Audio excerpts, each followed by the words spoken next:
Hello, everybody. It is me, Demetra K, and I am sitting here with Donovan, the recovering Democrat Saadiq, and it is the Demetra K podcast where we are not live. I want to say that at the top, we are not live, but we want y'all to join in on the conversation. Nevertheless, we have an action-packed show today. But at first, I'd like to say the purpose of the Demetra K Show is to promote Black love, knowledge, and understanding of all things that go on in the Black community to make us an even better people, with the emphasis on even, because we are a great people, but we can always strive to do better. But as I was saying, we have an action-packed show. We're going to talk about 3 subjects this time. And y'all know me and Donovan, we could be talking about 3 subjects and end up talking about 10. But anyway, it's going to be fun. Nevertheless, we're going to start talking about Stacey Abrams and her candidacy. Some people are saying it's a failed candidacy, and some people are saying that it wasn't, for a whole host of reasons. We're also going to talk about a candidate that challenged Senator Ralph Warnock twice as he was running for Senate, and she says that she is being targeted by the Georgia Democratic Party. Going to show y'all a video of her, and then we're going to talk about that, and then we're going to lighten it up with a little bit of relationship chatter, if you will. And so, Donovan, what say you before we get started? You're muted. All right, sorry about that. I was doing some background stuff there. Welcome to the Demetra K Show. You guys do us a favor, hit that like, share, and subscribe button.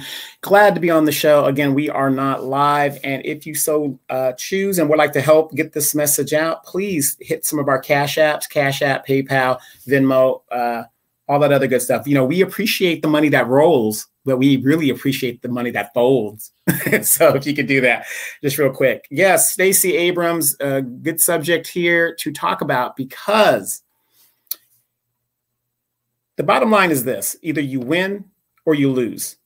There is no second place in America. So we're going to talk about that. And we are also going to talk about our good friend, Tamara Johnson-Shealy, who seems to have been targeted by the very party that a lot of us are members of, and things that go on. And I believe Johnson-Shealy is a Democrat herself. So let's talk about that and get a little background on that and get that information out. And if you guys would do us a last favor, it is more important that you guys share this on your platform. And if you can share it on other platforms, that's great. But it's more important that you share it on your platform so that we can get this message out and get this conversation going. And we'll see where it goes from that point. Awesome. All right, so let's go ahead and get started. I'm going to put this video up, and then we are going to have a conversation about the candidacy of Miss Abrams. So let me actually find it, because it buried it. Okay, there we go. So sometimes you do not get to reap the immediate benefits for yourself of the work that you do. And I think that that is a story that Black women all across this country. Oops. And so sometimes you do not get to reap the immediate benefits for yourself of the work that you do. And I think that that is a story that Black women all across this country know all too well. But people better stand up and give Stacey Abrams her That's flowers. right. That's right. By the way, Moses. Thank you. Yeah, I lost my preacher. I'll talk to my preacher. Yeah. Moses. He led the Jews to the promised land, but he didn't get there himself. He didn't get there himself, but God took care of Moses. Yes, in he the did. Bible, God said, I will bury Moses. Y'all leave Moses alone and let Joshua keep going. And Stacey will get her due. God will reward Stacey. Anytime you see Ossoff and Warnock and Biden in Washington, you're looking at the work of Stacey Abrams. That is correct. Amen. All right, so that actually was taken the day after the midterm elections, which was last Tuesday, and that was Morning Joe. And as you saw, that was Al Sharpton and Simone Sanders. I couldn't think of her name, and a couple other people that were sitting up there with Joe Scarborough, and I think it was Minka, his wife. Now, Yeah, Mika Brzezinski. Yeah, that's his wife. So anyway, they were talking about her candidacy, or the lack thereof. She was running for the Georgia state governor against Brian Kemp, which she lost twice. In 2018, she ran and lost, and this time she ran and lost. But they, on the panel, and a lot of other people are likening her to Moses in the Bible, who delivered their people to the promised land. And as Joe said to Al Sharpton, the Jews, Moses delivered the Jews. And so again, Simone Sanders was like, you know, bringing up the fact that she is a black woman, I guess, saying that she is strong and this, that, and the other. Then Al goes on to say that Ossoff, Warnock, and Biden have Stacey Abrams to thank, being that I guess they're equating it that she changed Georgia from red to blue, even though they have a red governor, Republican governor, if you will. And so I have a lot of questions. Now, this is not the only narrative about her being Moses. April Ryan of the Griot said that Stacey Abrams is still a winner. Jonathan Capehart? Oh, no, I don't think it was him, or somebody else, who also basically said she was a winner, even though she did not win. She helped everybody else get to where they've gotten. Of course, you know, Stacey has conceded that Brian Kemp won. I think she conceded that night or the day after or something like that. And so I guess she's very heartbroken about not winning. But she says, even though I didn't win, that don't mean that I stopped fighting to help democracy, if you will, to save and preserve democracy. Also, as we know, the Republicans were denied their red wave, if you will. It was speculated that a lot of the seats in the country would flip over blue and turn red, and the Republicans will have the Senate, which they do not. Will they have the House? It kind of sounds like maybe, but then they said the same thing about the Senate. So I guess there's some numbers that are still out that remains to be seen whether they'll control the House as well. But for right now, the Senate belongs to the Democrats. And so, like I said, I have some questions. Donovan, what say you? You know, again, if you're listening to an Al Sharpton or Simone Mammy Sanders, obviously you don't know much about politics, because these people are put there and get their money, as well as Roly-Poly Martin. They get their money from the Democratic Party, delivering Democratic votes. So in America and in sports, there is no second place. Either you win or you lose. The second time she ran in the recent election that she ran, she conceded immediately because she got blown out by 10 points. There's no way you could deny that. You just got blown out. The question we should be asking ourselves is, what changed in 4 years to where she went from losing by almost 60,000 votes to losing by almost 1 million? And I put a tweet out the other day that had said, do you guys realize Herschel Walker, we're just talking about the state of Georgia. We're not talking nationally, okay, you guys? This is the state of Georgia. Do you guys realize Herschel Walker got more votes than Stacey Abrams? So whatever her work she did, and I took some notes down. The first thing I'm going to ask is, the Democratic Party is the promised land? To who? To who? I've been saying on your show, Demetra, for months, if you research the Democratic Party, it was a party started based on white supremacy, based on racism, and it's still doing that to this very, very day. So, and anybody that wants to debate me on that, please contact me. That's just a fact. The Democratic Party has never been for Black people. And how do I know that? Actions are louder than words. We've been voting Democrat for over 70, 80 years. Consistently in the high 90s. And what have Black people gotten for it? Absolutely nothing. So the Democratic Party is the promised land. Of course, a bootlick like Al Sharpton would say that. Who benefits from the Democratic votes that Stacey Abrams garnered in all those years? Black folks didn't obviously have not benefited from it, because we got them in there. We didn't get the $2,000. The only person that benefited from Stacey Abrams' work is the Democratic Party itself. We didn't get qualified immunity. I can go on and on and on about what Black people did not get and who actually is benefiting from her hard work. It definitely isn't Black people. And again, I'm going to just say, for the thing about Stacey Abrams, that everybody wants to deal with a participation trophy. We're in a society where, oh, you didn't win, but here's your trophy for playing. No, that isn't how politics works. Politics is very brutal. And that's why I love it. And I love the game of politics. They're saying, like Keisha Lance Bottoms, she might be brought into the Biden administration. As you guys know, the Biden administration purged itself of a lot of its Black bootlicks. in regards to that one guy, that one brother from Louisiana. He's gone. Simone Sanders is gone. A lot of the top people that got the Democrats and got the Biden administration into office, he has booted them out and they're gone. And Keisha Lance Bottom has come in and got a little position because somebody told her, we don't want you for mayor. And so she walked out. So for Stacey, maybe there's a position for her in the Biden administration, because if you guys remember, after she lost 4 years ago, she was slated to be the VP. And how many of you guys remember on MSNBC, there was a special announcement where candidate Biden had asked her to come on the show specifically. And it was presumed that she was going to be given the VP position. And Joe Biden just told her, great job you did in Atlanta, Stacey. We appreciate it. Keep up the good work. And you could just see the break on her face. It was horrifying for me. And I'm not like gloating about it. I'm saying to put her on a national platform and a national stage and to humiliate her the way she did was horrifying. But you know what? From the Democratic Party, I'm not surprised. Absolutely. So yes, as I said, I have questions. Now, of course, they are likening her, Stacey Abrams, to Moses, saying that she is a winner. But I don't know, because when I think about Moses delivering his people, and of course that's biblical, so it depended on if you believe in the Bible, whatever. But let's just say that you do. Moses is somebody who delivered his people to the promised land. The promised land, things were supposed to be better for them, away from the tyranny and everything else that they were experiencing before they got to the promised land, right?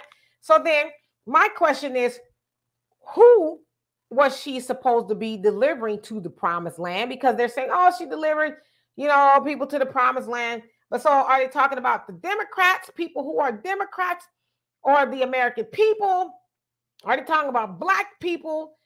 Who are they talking about, right? Because when I think of somebody going to the promised land, I'm thinking of saying, whoo, oh, everything is so much better here. Oh, gosh, I'm so happy we're here. Now, if you ask me, I'm not a Democrat or a Republican, but if they're saying that she's delivering everybody or she's delivering people to the promised land, well, I don't feel like I'm in the promised land. Nothing has changed for me as an American or as an American Black woman especially, right? So what did I get for Stacey Abrams in her hard work? And listen, I'm not saying she did not work hard, but what results did she work hard to get?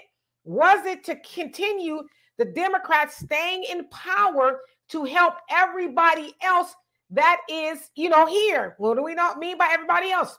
The Asians, Hispanics, LGBTQ, and the Afghans, the Ukrainians, and everybody else you could think of, right? So everybody else has been helped by her, because he said, Sharpton, that Biden can thank her too, right? So Stacey Abrams helped Biden get to the White House. But Biden has helped everybody else. So are we as Black people included in that promised land? What are we reaping from being there, right? What did Stacey do for Black people? And unfortunately, that was the question that she can never answer. Even when she was asked about reparations, it's like, I don't think so. She pretty much sounded like that of Kamala Harris when she says, I'm not going to just do anything for Black people. Stacey Abrams mirrored almost the words word for word. So when I hear somebody like Al Sharpton, who is now a complete political flunky for the Democratic Party, right? He started off as a civil rights person and all that, but now he's just full on a hooker for the Democratic Party, right? So when I hear him say that she's delivered people to the promised land, well, who are you talking about, Al? Are you talking like Black people? Like, do we count in this? Because as you also know, they accuse Black men. They try to, right? They tried to accuse Black men of not showing up for Stacey, but then when the receipts came out, they said, no, it wasn't Black men, because Black men pretty much did vote overwhelmingly for the Democrats. But then when they showed the numbers again, it was the Hispanics. It was about 50-50, give or take, voting for Kemp, and then everywhere else. And then, of course, white people showed out, and most of the people who voted, the white voters in Georgia, voted for that of Brian Kemp. It's a fact. And so they had to drop that narrative. But unfortunately, before that narrative was dispelled, they being the backbone of the Democratic Party, it was mostly them. I didn't hear too many white people saying, "Oh, black men, y'all, you know, they didn't show up for the backbone of the Democratic Party, which is the black woman. She had to fall up off of that." I even saw Jamel Hill, who's, you know, Democrat sports figure or whatever. She even was like, "Oh, well, you know, it was the Hispanics that did it." And they was like, "Nah, sister, nah, no, don't you try it, because you are the biggest adversary, one of them, of black men. You spend a lot of time firing on black men, so don't try to act like you wasn't running along with the nonsense that it was black men. You was doing it too." And so I have questions. Who's been delivered to the promised land? Because I surely don't feel like I'm in the promised land. Right. Was it the promised land or the slaughterhouse? Because even though they have supposedly avoided a red wave, which everybody was anticipating historically, usually a red wave should have come with the way the economy is and gas and taxing and pricing. People should have rose up, but they, you know, whatever. They still lost the House. So again, as we've said in previous shows, this is the Democratic playbook. Democratic or Republican, it doesn't matter. A lot of people are going to sit up here, Demetra, and always say that, "Oh, we must be Republicans." No, we're not Republicans. We're independent voters, and we think for ourselves. But you've got the bird with two different wings, a left wing and a right wing, right? They both share power together. They both uphold white supremacy. So do you think about it. Nobody's talking about the fact that they lost the House. So what does that mean for black people? That means anything that we want, we can't get. If the Republicans gain the House, which it looks more likely like that's going to happen, it's going to be a very razor thin number. I think it's like 5 seats is going to be the difference. 5 seats. That's how divided this country is now. 5 seats. So the Republicans get it. The Democrats have held the Senate. What legislation could Biden, even if in his racist mind, would want to do for black people? This is what he's going to tell you. Well, we could have got qualified. I mean, we could do this stuff for black people, but unfortunately, we were obstructed. And what they're going to tell you is the solution: to vote more Democrats in. To vote more Democrats in. But wait a minute. But wait, there's more. For 2 years, you had everything. Everybody else got a bill. The Asians got a bill. The Hispanics, the DACA people got a bill. The Jews got a bill. Everybody got money. Ukraine, the Afghans, people that aren't even citizens, they all got something for 2 years. And you did it within the first 45 days. Go back and look at some of Demetra's shows where we were talking about the first 45 days, Joe Biden was just ramming stuff through. But when it comes to black people, now it's the Obama playbook. Well, I know I should have done a lot more. I wish I could have done, but I was obstructed. So when you got obstruction, you got to do, there's nothing I can do. My hands are basically tied. So right now we have until January 8th, I believe, is the new Congress takes effect. January 8th or January, something like that. So now you have a lame duck session of Congress. Are the Democrats, Nancy Pelosi and them, scrambling to put up black issues that need to go? We can't even get HR 40. Can they give us HR 40, even though that's nothing? We can't even get that. Can they ram that through while they got a chance? No, they're going to sit on their hands and they're going to say, you got it. We got those Negroes. Once again, they fell for it once again.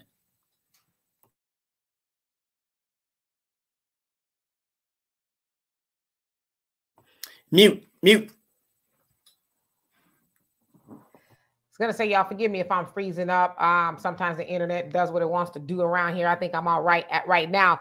So, yeah. So, as far as Stacey Abrams is concerned, because we're going to move on to the next topic. I mean, is she a Moses? It depends on who you ask. If you're Afghan, Ukrainian, Hispanic, LGBTQ, and everybody else, yeah, I'm sure they'll say, yes, she helped deliver us to the promised land. We're doing so much better. But if you black people, it's like, hell no. We still under the leadership of Pharaoh. Okay, we still getting the whip cracked on our back in America. So no, I don't think Stacey Abrams is a Moses. But again, that's that whole symbolism thing that they like to do and give black people. Woo, child, she a Moses. She delivered us. And most Negroes won't say, well, delivered us to where? Delivered us what? They won't do it. They'll just get all wrapped up into the symbolic, nature of it and won't even take it to the next level. So as I said, don't fall for the okie doke. Stacey Abrams ain't a Moses to black people. She's not. She's a Moses to everybody else. And so we're going to move to the next topic. And real quick, just before we move, that kind of reminds me of Jennifer Lewis, the actress, the actor. This woman is on something, I don't know what it is, but she is on the Democratic train. It's crazy. She on the Democratic plantation, and she is the head butter biscuiter in charge. All right, so here we go. Let's go on to the next topic. I'm gonna put this up here.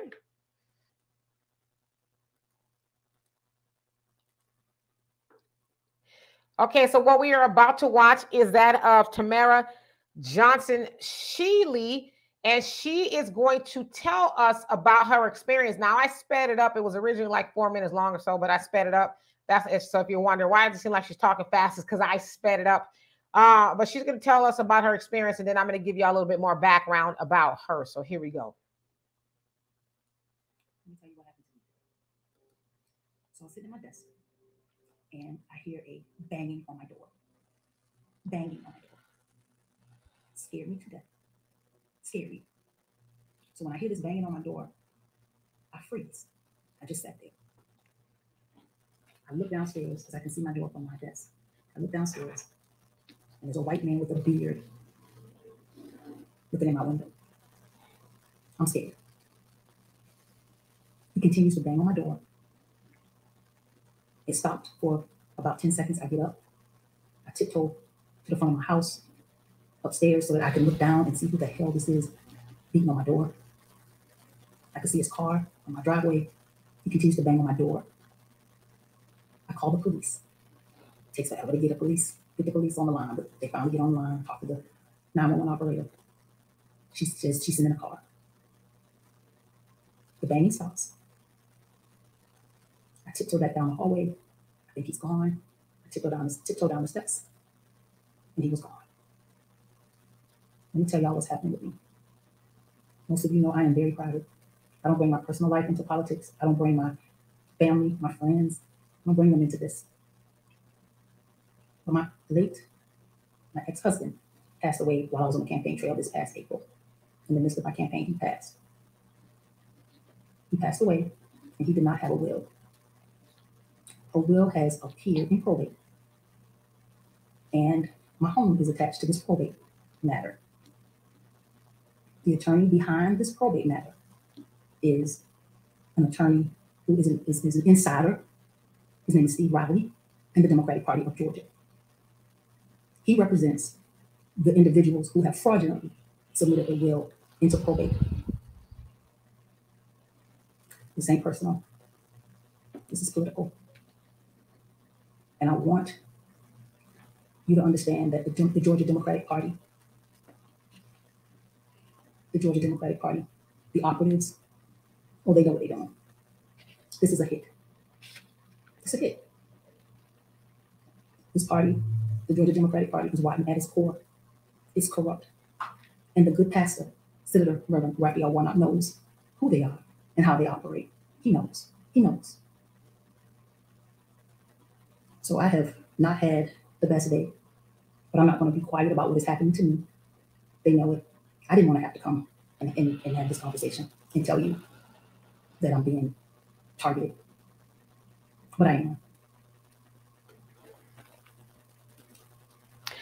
So again, ladies and gentlemen, that was Tamara Johnson-Shealy.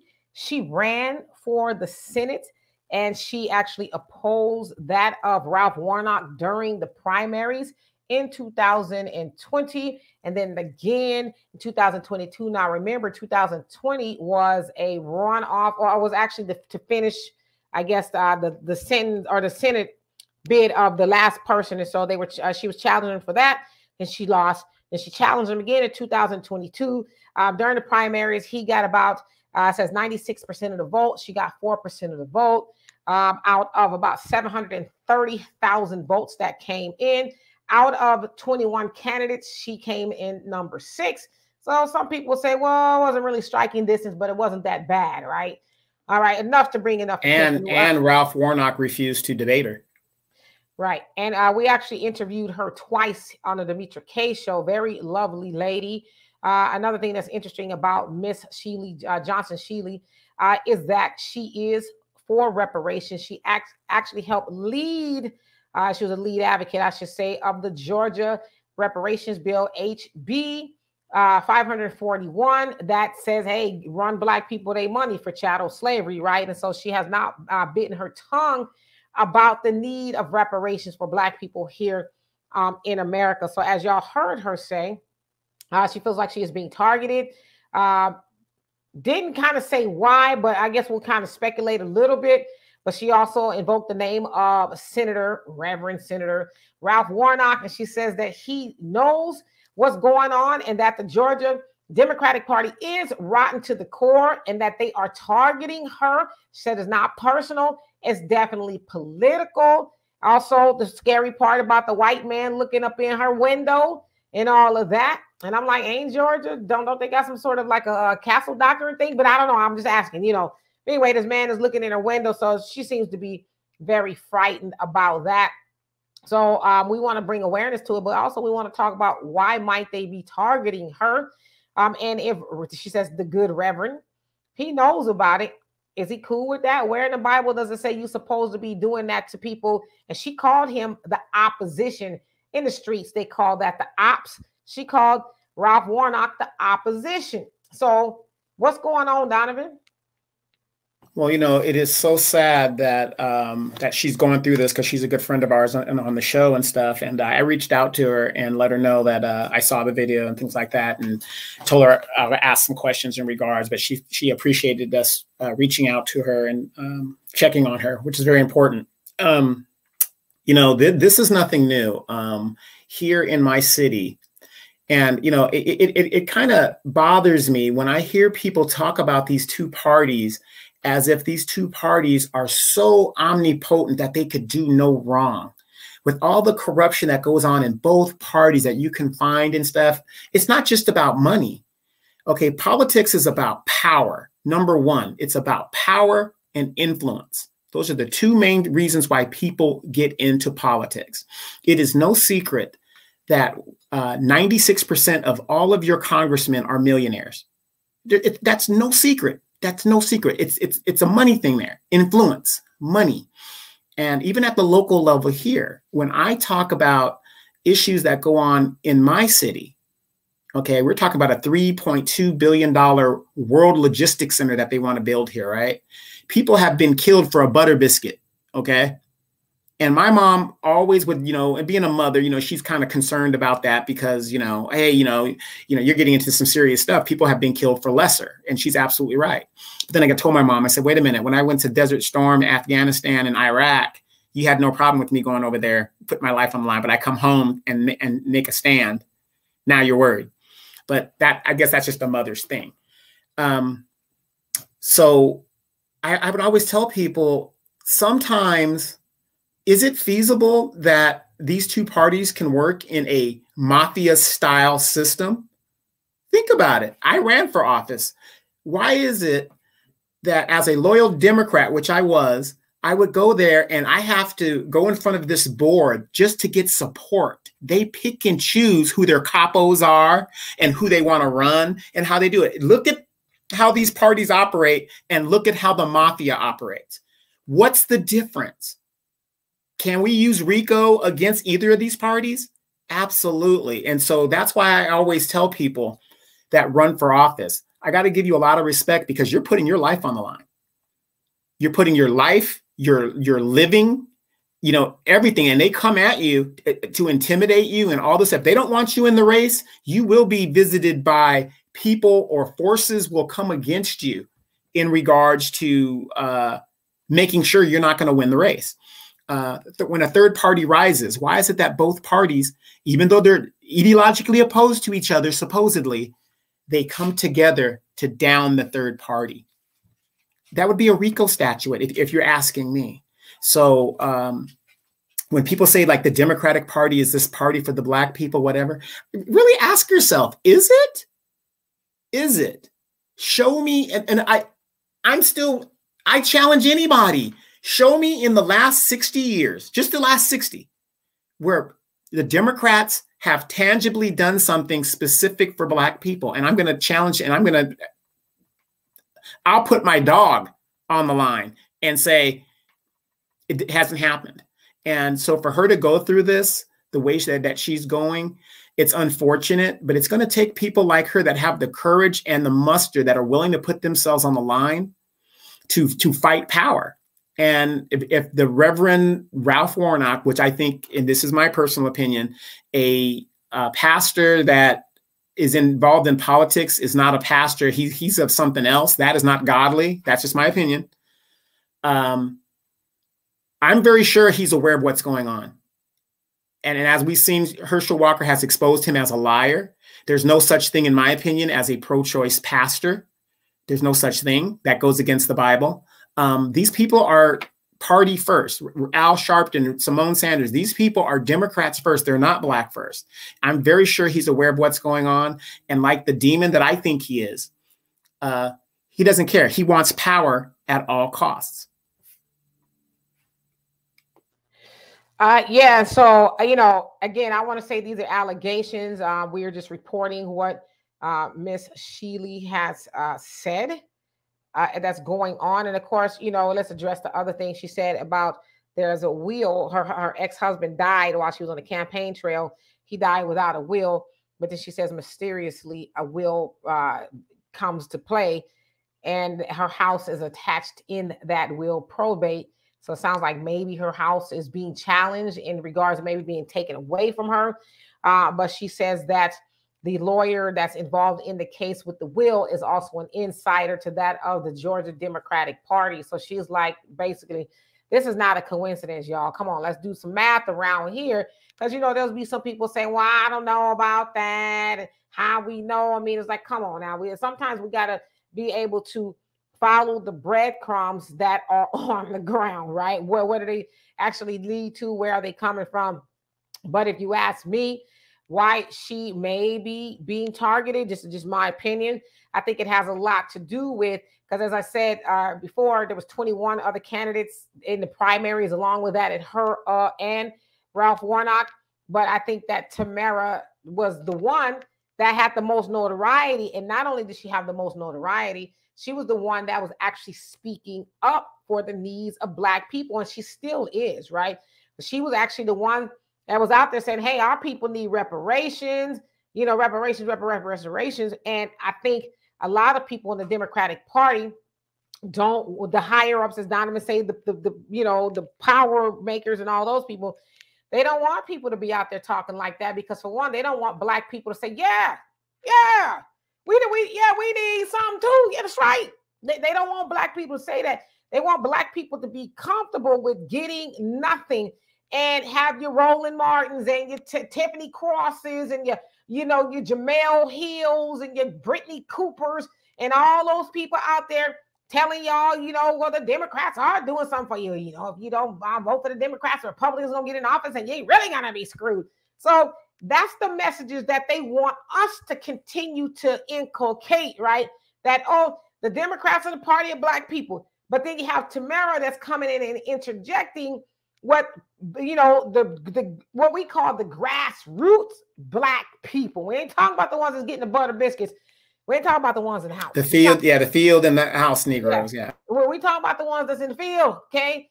They don't want her to echo those sentiments, because we're like, listen, y'all want our vote?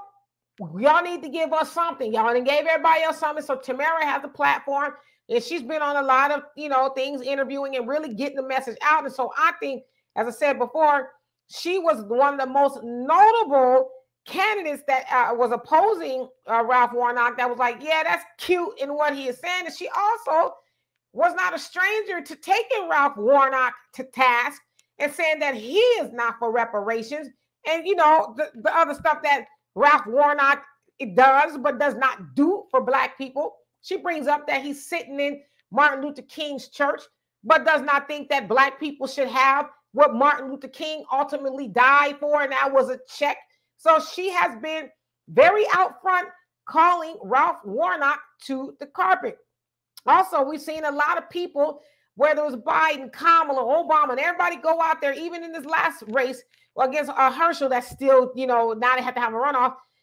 A lot of heavy hitters went out there to get Ralph Warnock back in the seat. And so they don't need anybody to cause a disturbance. And the other thing is, who's to say that she won't be back in 6 years if Ralph Warnock gets the seat? She probably will. And so it could be some intimidation like, hey, you know what? We need to make you go away. We need to break you. And now, as far as Ralph Warnock, being a pastor and he's above the fray, well, if you see his tweets on Twitter, he talks a lot of mad stuff about Herschel, talking about his abortions and, lying and all this other stuff. And it's like, well, that doesn't sound very pastorally. Doesn't sound pastorally at all. He's also engaging in what you call the Tanya Harding tactics, where he's trying to hit Herschel in the knees. And listen, I'm not saying I'm for either one of them. I'm just telling you what I see. And so for people to say, oh, Ralph Warnock, he's a darling, sweetheart, he's so nice. No, he's not. He wants that seat by any means necessary. And I ain't talking like Malcolm X style. I'm talking about I'll do whatever I need to do to get in that seat. And if that means moving somebody like Demetra Johnson-Shealy out of the way, then I'm on board with it. I'm not saying he's saying that. I'm saying this is what my opinion, that he would be on board with that. Let's get her out the way. Let's stop having her gin up the mob about reparations, because those Negroes ain't getting it. They're not getting it from Stacey if she was in the governorship. They're not getting it from Ralphie or any other Negro that's sitting in the Senate, even though they talk about H.R. 40. When the last time you heard them talk about H.R. 40? Last time I heard H.R. 40 mentioned was Roland Martin, when he says, you Negroes ain't getting that if the Republicans get in. Well, we ain't getting it no way, because all it is a study. And what if they study it and say, we don't think they should get reparations? It's still not putting no food on our table. And so I don't know. That's my opinion. I think that's why they're doing it to her. And my thing is, okay, now Stacey Abrams, who's from Georgia and ran for the governorship, if this actually is going on in the Democratic Party, she is a major player in the Democratic Party. And I'm very sure, as you know, in politics, we all kind of keep our ears to the street to kind of know what other candidates are doing, stuff like that. So I'm very sure Stacey Abrams is aware, hopefully, that she's aware. I can't assume that she knows, but hopefully she's aware that this is going on to Sister Girl. Where is the sisterhood in protecting our Black women if this actually is happening? I don't know the whole gist of what's happening, because I'm in California, Demetra's in Texas, but where are the men coming to our sister's defense or whatever to make sure she's safe and all this other stuff? I'm sure there's a lot of things that go with it in regard to that. And again, I'm speculating, in my opinion, if Ralph Warnock, who is a senator, if he's aware of what's going on. I'm very sure, if he is, if he isn't, I don't know. But if he is aware, he should make a statement and put a stop to it. But I'm telling you guys, this is how these parties move. They move like the mafia. How do I know? I ran for office. When you run for office, you will experience forces that are totally beyond your control, that will come into play and do all these things. And if you think about it, now that election has gone to a runoff, politically, and I'm thinking with my political hat on, it does make sense to target, unfortunately, to target her, because like you said, that Senate race is so close. Herschel should have been blown out. But obviously, there are people in Georgia that have woken up and said, we didn't get this, we didn't get that, we didn't get that. A person that garnered 4% of the national vote, the state vote in Georgia, like Demetra Johnson-Shealy, could be the factor between Warnock getting in and Warnock not getting in. She garnered 4% of the vote. So obviously 4% of the electorate agreed with her and her platform. So it would make sense that they would put pressure on her to scare her off and get her off message so that Ralph Warnock could get in there. So that's just me speculating on that, because it does make sense. She got 4%. She was the number 6 Democrat in the primary, whatever. So that would make sense. That 4% is so important. It is important. It could be the difference between Ralph Warnock getting in office and him not getting in office. And before we move on to the other topic, but if this message spreads, and I think that it should, so people can know, that's not going to make people want to vote for Ralph even more if they feel like the sister is in fear of her life. Like, why, whoever it is, you know, let's assume it is the Democratic Party. Why y'all sending people to her house? What is that supposed to do? Was he supposed to try to come in? Like, what was he supposed to do to her or whatever? And so the other thing is, and I did tweet about that. I said, you know, to Joy Reid, Jamel Hill, Tiffany Cross, Angela Rye, and all the other backbones of the Democratic Party that have a platform, where y'all at?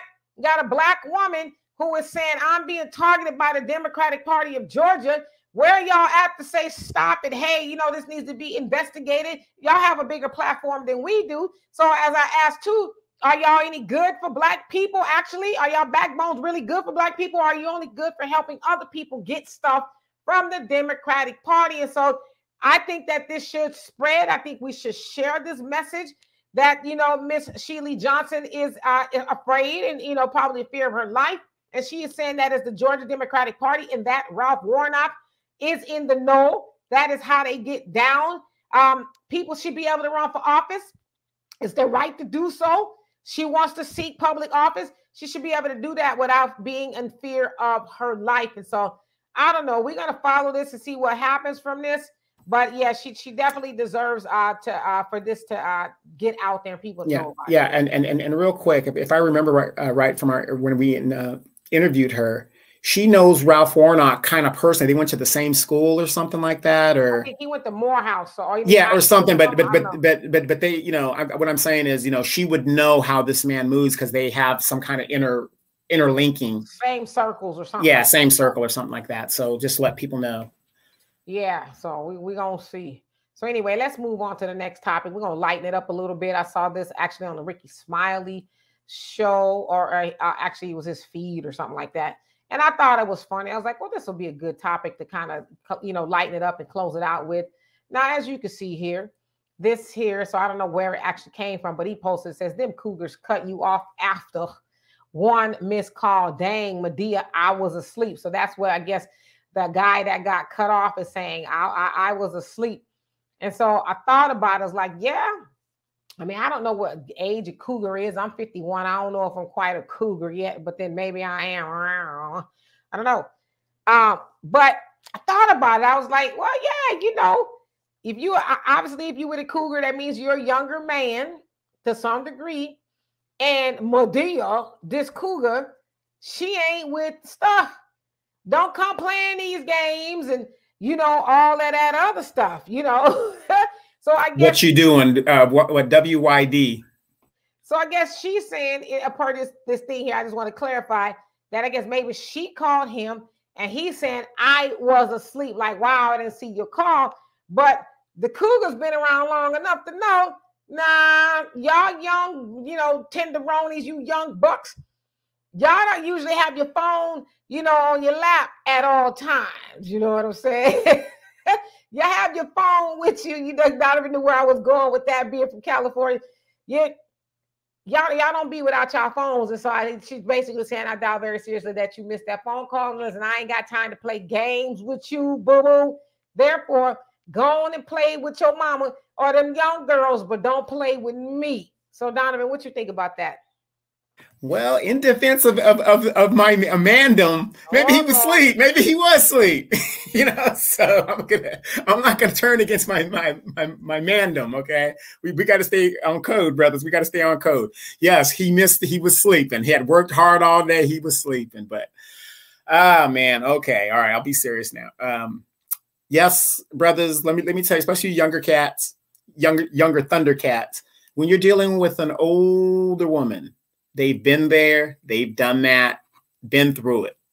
It is best to go ahead and just be straight up with them and tell them exactly what it is, what you want, and where you're going, than waste their time and possibly get that old school cutting that they're used to have, that some of them are used to having that blade in their purse and stuff like that. So yeah, and especially now, because now I would say, Demetra, a lot of our compadres, they're all grandparents and stuff like that. So we would be in that age circle of, you know, you would be considered a cougar if you dated a younger man type stuff. So I just think that because our generation is a little bit more advanced than the previous generation, which like it's supposed to be in regards to being, especially you women being more freer, more independent, more strong. You know, you guys aren't going to put up with certain things. And I'm going to tell these young brothers, trust me, you don't want to mess with these women like that because they know what they want. They know how they want it, and they're going to go get it one way or the other. If you're not going to act it right, they are well aware they can get somebody that will. So brothers, if you're going to be playing these games with these women, that game won't last long at all. It surely will not. It's not. And so, you know, I know that was supposed to be lighthearted, but for real, you know, a lot of times, and I know it's women too, you know, that play games, but I'm coming from an older woman. God, I can't believe I just said that. An older woman's point of view. And we don't want to be played games with. Period. You know, we'll give you a shot. But after that, it's like, nah, because, you know, more than likely a cougar has been through all of that before. She'd have been through that. Oh, I'm sorry, I didn't. Yeah, Lord knows I've been through that. Oh, I didn't know you called, or I was asleep, and oh, you know, I was in a bad area for 24 hours, Negro. You didn't get no signal for 20. So I know what that's like to have somebody play games with you. I tell y'all about my ex-husband, married for 10 months. I'm gonna always say that behind that. Married for 10 months. He had every excuse you could think of. Hey, I was trying to reach you. I've been trying to reach you since yesterday. Oh, well, you know, I was in it because he was a truck driver.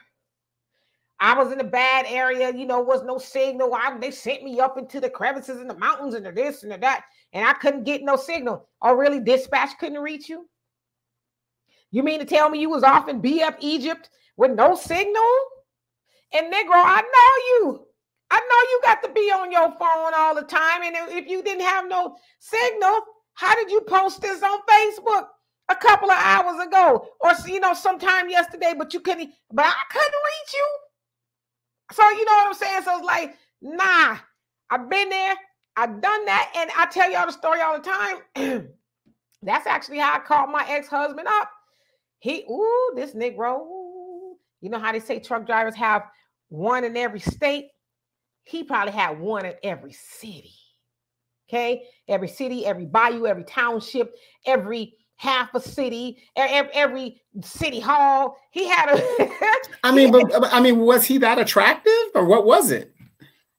It depends on who you ask. Now, if you asking the 51-year-old Demetra opposed to the 39-year-old Demetra, hell to the mother no, bald-headed fool.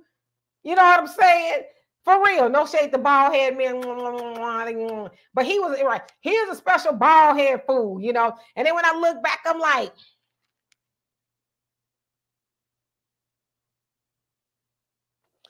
what was wrong with you, Demetra? Was you having an extra low self-esteem moment? Did he come to you at the time where you just really felt like you needed a friend? And I ain't gonna lie. He had the gift to gab. I mean, oh, you my world, you my girl. That's why I always tell y'all, when a man talk about I'm looking for a God-fearing woman, a woman that loves God, and oh, I just love the Lord, run, get your flojo on, girl. Get your flojo on. No. Let me ask you this real quick. Now, you're a highly educated woman, and I don't know his educational background. What could you guys have possibly, because I met him a couple of times. What could you guys, I mean, you know how I felt when you guys met. It was like, I knew this was a mismatch. I said, wait a minute, what could you guys possibly, because like, okay, as intelligent as you are and as intelligent as I am, and on the education level, we bump heads just on systematic things. I'm thinking, what could this guy, who's nowhere on my level, I can't, compare to anybody, he's not on my level, what could you have possibly seen in that guy? Can I be 100 with y'all women and men out there? He was no different than a lot of men out there as far as I'm concerned. He had the gift of gab. He tells you everything you want to hear. And, I'm never going to break your heart. See that one right there? When the Negro say he ain't never, y'all see, I flossed my teeth a lot, but I was actually envisioning him and I was using it as a weapon. Like, because I still get hot under the collar when I think about him. But you know that part, oh, I never break your heart. Oh, I know I ain't never cheated on nobody. So somebody tell me something like that, that's when both of my eyebrows go up, like, because I've been told that by every man I've been on. I never cheated. I would never cheat. Oh, I would never cheat on you. And what do? They cheat. So yeah, but he wasn't like unlike any other man. But I think too, really, I think for him, not that I was no hooker, but I think he had those pimp vibes, you know, because when I found out all the women, look, it wasn't just me. He did put a ring on my finger, but then it sounded like he was trying to do that to some other women too. But he had a lot of women, and so he had the gift of gab, really to tell you what I guess what you want to hear. And listen, when I always tell y'all, I'm not talking about him and not put myself on the hook, because I really should have really did my due diligence, which I will do now. I'm to the point now, man, Negro getting nothing over on me. If you sound like you a clown, if I hear the squeaky horn and I see your nose a little bit too red, I'm like, nah, you got clown vibes. I'm good. But, you know, back then my radar at 39 years old was just, you know, I was still learning and growing and things like that. And I fell in love with the idea of somebody actually being nice to me. And, you know, he was nice. Don't get me wrong. He was nice. Chicago brother, right? Chicago, right? Yeah, smooth operator. He was nice. Anything I needed, you know, here you go. You know, go buy yourself something nice. And my daughter here, buy yourself something nice. He sent money. And I mean, he was just, you know, that dude. So not that it was about money, but he was really nice. And so I didn't really start getting the red flags until I moved to Illinois, because, you know, he was a truck driver. That's where I am, you know, I'm Chicago. Come out there. So I did. And then, you know, he wasn't acting right. And then I moved back home. And then he was like, okay, I'm gonna act right. So then that's how I ended up in Texas the first time. Ended up in Texas. And then, you know, that's when he was like, oh, I want to get married. And I was like, nah, I really don't want to. Because I already knew. But I thought maybe the dude was gonna act right. When got married, guess where we went for our honeymoon? The turkey leg cut? Whataburger. Went to Whataburger. That should have been a red flag right there. Went to Whataburger, whatever, you know, fine. Because he went back. No, for real. You went to Whataburger. I kid you not. He couldn't even take you to Papa Do's? It wasn't about the money part. No, but I'm just saying, come on, you only get married 3-4 times in a lifetime. It didn't really bother me about Whataburger, because at that point I knew he wasn't gonna last. So I was like, let's not really do nothing major. But you know, when I went back home, my family, we went to the Ritz-Carlton, because you know, as my family, we, you know, they wanted to celebrate, even though they was like, do we have to? Plus, I had just graduated, you know, college and stuff. So we celebrated that way. You know, my family gonna do it right. But yeah, it was just I knew I didn't want to get married, but I did. And then so it got worse when we was in Texas, got really bad. Sometimes I wouldn't see him for 30 days at a time. And, you know, then the money on his end was coming up short. They screwing over my check, all the dispatch, this, that, and the other. And then one day his paycheck stub came home. It came home. So I opened it. And I was like, wait a minute now. It's 2 accounts on here. 2 accounts. One was his regular account. A portion of the money his check was going to his account. And then another portion was going to another account. I'm like, that was his baby's account. No. So I did some investigative research, because I used to work at Chase Bank. These were Chase accounts. And it turns out that it was going to the account of another woman. So I questioned him about it, and he said, oh, it must have been an accident. I'm like, nigga, I almost said the hard N-word. The banks don't make mistakes like that. And then so I figured out who the girl was somebody he was talking to, and then it was an accident and all that. So at that point, I was like, oh, hell to the no. Hell, because, you know, my family didn't even really know what I was going through. Call my mama. Call my sister. My daughter knew, because she had came and visited, and it was bad. And when she got on that plane, I kid you not, she says, Mom, if you are not back in California at the end of this year, she says, I'm never speaking to you again.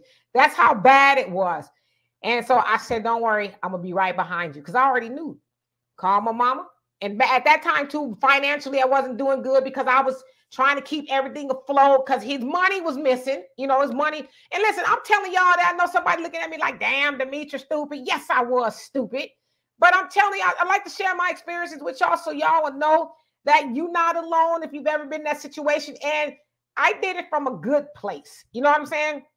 So I was struggling really bad trying to pay the bills and stuff. And, you know, and I was in Spring, Texas at the same time, around the same time. Yeah, but we didn't know, right? Now, mind you, I tried to get a job, very educated. Every time I would go somewhere, they'd be like, well, you're overeducated, you're overly experienced and this, that, and the other. I could not get a job for nothing. I even went down to try to get me at the, what did you call it? The dollar store. And I was like, I don't know about that one, though. But needless to say, I could not get a job. So finally, my sister calls me. She says, on my Christmas break, because she's a teacher, I'm flying there. She says, have all of that house, everything you need packed up. You meet me at the airport, pick me up, and we're driving straight to California. My mama, and I tell y'all this story all the time. A lot of times it involves me with tears because my mom is no longer here. But she gave me money. She said, get that car oiled up, get the tires changed, get everything. I want y'all to get here safely. And so I did. And he came out there, oh, I'm sorry, this, that, and the other. I knew I wasn't going back. But he came and stole the car because the car was in his name.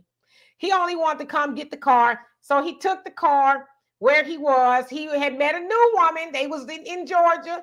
And she had called me actually before I left and told me that's my man now. I knew him from elementary school. So I knew him first. And I was like, all right, this is a lot. So when I get down to get back to California, I'm getting myself mentally better. Me and my homegirl Sharon, we on the mountain. And Donovan to tell you, I got sexy. I got too skinny. But anyway, so one day the girl calls me. She calls me. I'm on the mountain with my friend, and she says, you know, I ain't gonna tell y'all the names. The man's name is Voldemort. I call him Voldemort, the character from Harry Potter, the man that you don't say his name. I just wanted to talk to you because, you know, it seemed like he still want to be with you. I said, that ain't got nothing to do with me. What you calling me? Whoa, I don't want him back. Well, you know, he always talk about you. Well, I'm unforgettable, baby. What's the problem? So she was saying, well, I just want to know, you know, what can I do? And I put it on speaker so my friend can hear. I'm like, ain't this a bitch? You asking me what you can do to keep this loser? Oh, I tried to tell you if he was cheating on me with you, he was going to do the same thing to you. So turns out that's what he was doing. Then, see, this is why I say about I'm tying it into why I couldn't get a job, because God works in mysterious ways. Even with him coming to steal the car, okay? It was his, but, you know, he left me with no transportation. So he calls me one day. Now, mind you, I had the car insured. He had his name. I had a phone for him on my stuff. I cut all that stuff off. Cut it all off. The towing, everything, cut it all off. He called me, says, oh, the car is, it broke down. And I need to get it towed. I was like, why are you calling me? Call your she-bear. Call her. Tell her to put it on her back and y'all tow it. I don't know. What you want me to do? Well, I tried to call the towing, but it's cut off. I said, you want me to continue to pay for you to get you in the benefits? I said, no, sir. So then he called me a whole bunch of names and stuff. And then I thought about it. I said, God, I see you. I said, I couldn't get a job in Texas because I wasn't supposed to stay in Texas. I said, you allowed this fool to come get the car long enough to drive where he needed to drive, break it on down so he could not come back. I said, I want to thank you. And then he would call me. I'm just trying to, I want to get back with you. I said, I know you do, but I said, I'm good. I know what I'm signing up for. I said, third time ain't going to be no charm for me. So then he called me a couple other choice names. And, you know, then I went on about the business of being, you know, even a better person and all that. But I say all that to say, as far as a cougar, I don't know if I count. He was a little older than me. But I've been through a lot to where now I'm wise. I'm wiser. And I'm like, nah, I'm not going to be the same fool 20 times. not twice, but 20 times. Well, how did you end up in Texas now?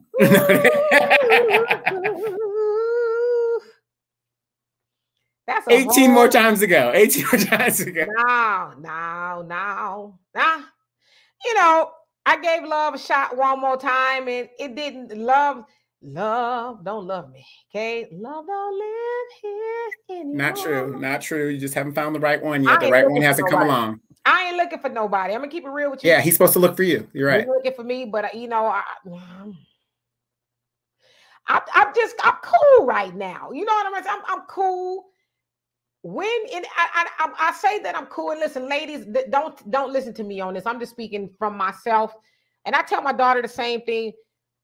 Don't listen to me. I'm speaking of my personal journey.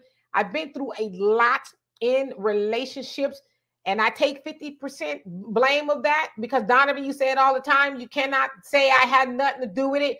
Now, I've never cheated on anybody. I've never harmed anybody, like beat them up or stole their money. None of that stuff, right? I think that I could have cut off a lot of those relationships before they got to the point of where they ended up. But like a lot of people, men and women, we see hope. Oh, things are going to get better. Things are going to change. Or I know they're not answering their call. They used to answer their phone. Maybe they just, doing this, that, and the other instead of saying, my spirit is sensing a cheating spirit. Do you know what I'm saying? Also, I talk about this a lot now that we have the online stuff where before, somebody want to cheat is like, we're going to meet at the same time, same cafe, me and Mrs. Jones, right? Don't call me. As Stevie wanted to say, I'm going to call once, hang up the phone, let me know you made it home. You don't need to text me, talk about, oh, hey, baby, how you doing? Here's a picture of my booty. Nah, so now you have the internet where people, and especially this is why I say too, this is the word right here. Don't you never, ever, ever, ever, ever, ever, ever date nobody who don't have a good, healthy self-esteem about themselves. Because you know why? They don't have healthy self-esteem, and they are on the internet. Any and everybody that tells them, oh, you sure is fine. Oh, you looking good today. And this, that, and the other. Pow! Their head gonna blow up. And then they start feeding into that instead of saying, well, thank you. I'm going to keep it pushing. And in some cases, you ain't even supposed to say thank you. I got somebody. I'm going to leave it alone. So I'm telling y'all, men and women, don't date somebody who don't know who they are. Do not date somebody who needs to be validated. By people they don't know. And I repeat this a lot, and I'm telling y'all, because those people will always put themselves in a position to let you down. They will always put themselves in a position to cheat on you and to make excuses and to come up missing and to flirt online and on the timeline. They'll always make excuses, right? So date somebody who knows who they are. And I want to date somebody to say, I know I'm fine. The F. I don't need you to tell me that. As long as my woman tells me I'm fine, I look good, that's all I care about. I don't need the peanut gallery of chicken heads to tell me I look good. See, that's who I'm looking for. I'm looking for somebody who don't need the validation of strangers. So that's all I'm saying. I've been through all of that. I've been through all of it. It's not fun, because especially when you are dating somebody who is really like, listen, you can't date me and the internet at the same time. Okay. You can't do it, because there's a lot of people too who feel like, oh, well, this woman or this man is paying me attention. I'm going to listen to their sob story. Oh, yeah, girl. Oh, really? Oh, that's too bad. And then eventually it's like, y'all want to meet? You want to meet? Yeah, let's meet. And then it ends up into being other stuff. And I cannot tell y'all, okay, how many times a woman has contacted me while I was dating somebody with the inception of the internet to ask me about my man. You know what I'm saying? Or, and like, even on here, I'm just telling y'all now, I'm just really talking. I've had, even while I was on here or live, I've had women, specifically one woman, hop in and out of my comment section with nonsense about this Negro. You know what I'm saying? And I'm like, if he wants you, I'm not stopping him from leaving.